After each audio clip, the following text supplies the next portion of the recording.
এই কালার দিচ্ছেন হচ্ছে কোথায়? কোথায় দিচ্ছেন এটা? কোথায় দিচ্ছেন?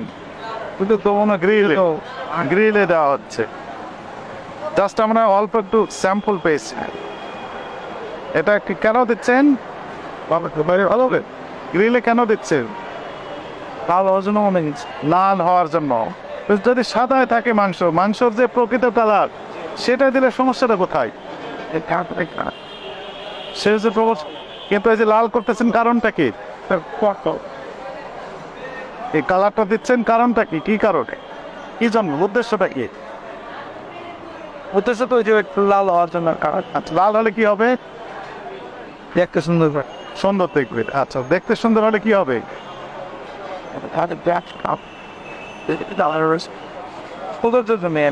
আচ্ছা, সৌন্দর্য হলে কি হবে তাহলে? জানি না, জানেন না। সৌন্দর্য হলে লোকজন বেশি কিনবে, এই তো। কিন্তু এই যে প্রতারণা করে যাচ্ছেন সমানে মানুষের সাথে, মেয়েটাকে কোশ্চিন করেছেন, এটা নৈতিক হচ্ছে না অনৈতিক হচ্ছে?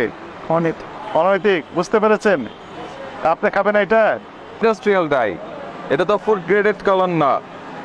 এই ইন্ডাস্ট্রিয়াল ডাই আপনি ভালো দেখানোর জন্য একটা ভালো খাবার, সেটার মধ্যে এই আপনার দুইটা অঙ্গ দিয়ে এগুলি বিপাক্রিয়া সম্পন্ন হবে দুইটা জায়গা দিয়ে, একটা হচ্ছে কিডনি আর একটা লিভার।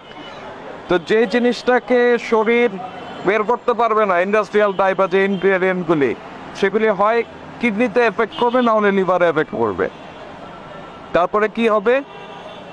আল্লাহ না করুক ক্যান্সার পর্যন্ত হতে পারে। তাহলে আপনি সুন্দর দেখানোর জন্য ক্যান্সারের ঔষধ মানুষকে খাওয়াই দিচ্ছেন। কত বড় অনৈতিক কাজ করছেন আপনি।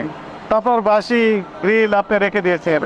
সংরক্ষণ আইন 2009-এর 42 ধারায় খাদ্যদ্রব্যে নিষিদ্ধ কোনো কিছুর মিশ্রণ, এটার জন্য 2 লক্ষ টাকা পর্যন্ত অর্থদণ্ডের বিধান আছে।